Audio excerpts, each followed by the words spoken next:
Alain m'a lancé un défi. Ça s'appelle le Ice Bucket Challenge. Un, deux, ah! Ouah! Ouah! Salut!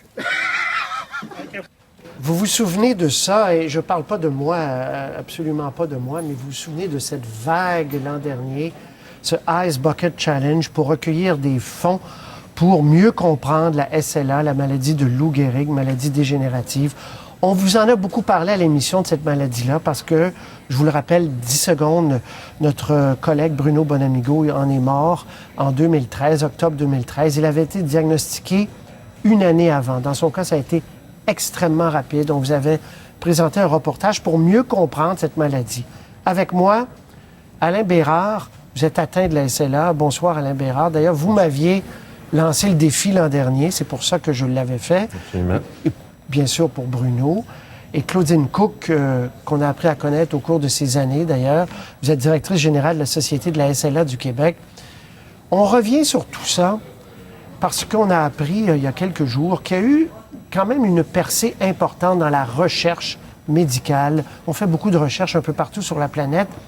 Et c'est grâce à l'argent que toutes ces personnes-là ont recueilli en faisant... Parce qu'on ne fait pas juste le cirque en se mettant de l'eau, là. Les gens donnent de l'argent. C'est grâce à cet argent-là que la recherche a pu évoluer. C'est un fait, ça. Absolument. Il y a beaucoup de recherche qui se fait présentement. Il y a beaucoup de projets qui vont aller de l'avant. En fait, j'ai parlé avec des chercheurs dernièrement. Puis les chercheurs, avant, ils avaient du temps à mettre pour, justement, essayer de trouver de l'argent, des subventions. On sait qu'il y a des coupures partout. Avec l'événement du Ice Bucket, ça permet d'avoir de l'argent pour les chercheurs et de faire ce qu'il y a de mieux, c'est-à-dire faire vraiment de la recherche. Et on voit là qu'il y a des percées présentement, puis je suis certain qu'il va y en avoir d'autres dans les prochains mois. Claudine Cook, on va voir des chiffres parce que c'est impressionnant ce qui est arrivé. Bon, vous avez bénéficié d'un effet de mode. Puis il y a des gens d'ailleurs qui ont dénoncé ça, mais tant mieux pour vous, parce qu'il y a eu beaucoup de gens. Regardons ensemble les chiffres, si on peut les voir. Bon, pour le Québec, c'est pas rien, là. Vous avez ramassé 2,6 millions, 17 millions au Canada, 115 millions aux États-Unis. Ça, c'était du jamais vu. Donnez-nous une comparaison par rapport à une année habituelle. Une année habituelle pour nous, pour la société, c'est 1,1 million $. Alors, on a triplé les fonds qu'on a recueillis. 70% est allé pour la recherche, puis ce 17 millions a été jumelé par la Fondation Neuro, qui est devenu 20 millions pour la recherche. Alors, vraiment, qu'est-ce qu'Alain dit? Il y a vraiment un impact des fonds disponibles pour la recherche et pour les services qu'on offre à tous les Québécois pour les soutenir tout au long de la maladie. Oui, parce qu'on sait que pour les proches de maladie, c'est extrêmement difficile. Alain Bérard, vous y êtes atteint. Comment ça va? Ça va quand même bien. J'ai la forme lente, si on peut dire, par rapport à d'autres personnes où là, ça va beaucoup plus rapidement. Tant mieux, je suis encore là. Je peux profiter de la vie avec ma famille, mes enfants, mais aussi je peux être porte-parole et aider à faire mousser justement la campagne. Vous êtes moins mobile, parce que là, les gens vous regardent et ils voient absolument aucun handicap, mais vous êtes arrivé ici, il faut le dire, en chaise roulante. Vous étiez un grand sportif, vous êtes moins mobile qu'avant. Absolument, absolument. Et j'ai une dysphagie, une difficulté à avaler. Ça paraît pas comme ça, mais j'ai une diète quand même un peu particulière. Et là, expliquez-moi, chacun d'entre vous, la percée, là. Est-ce que c'est important au niveau de la recherche qu'on a découvert une protéine, justement, qui pourrait ralentir, Claudine? Je vais laisser Alain, parce qu'Alain est plus impliqué dans la recherche. C'est certain que l'événement, ce qu'on vient de trouver présentement avec la TDP-43, c'est une protéine qui était quand même connue. Mais là, avec ce qu'ils savaient déjà, ils peuvent aller encore plus rapidement. Et on parle peut-être de faire une forme de modifier génétiquement cette protéine-là pour pouvoir éventuellement l'appliquer aux personnes.